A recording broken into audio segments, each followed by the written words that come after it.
Hello friends, চলে এসেছি আজকে আমি দিদির বাড়িতে হোলির জন্য এসেছি। ওদের আজকে সকাল থেকে হোলি খেলা হয় না, ওদের রাত্রেবেলাতে হোলি খেলা হয়। এটা হচ্ছে আমার দিদি, আমার পিসির মেয়ে।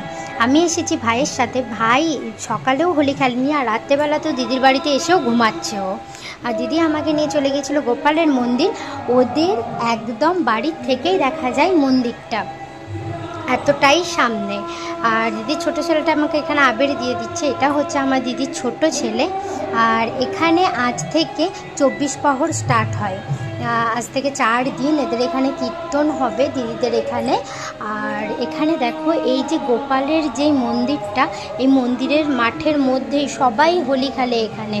এত সুন্দরভাবে মানে সবাই রং খেলে এখানে, সবাই সবার সাথে, কেউ কাউকে না চিনলেও এখানে রং দেয়।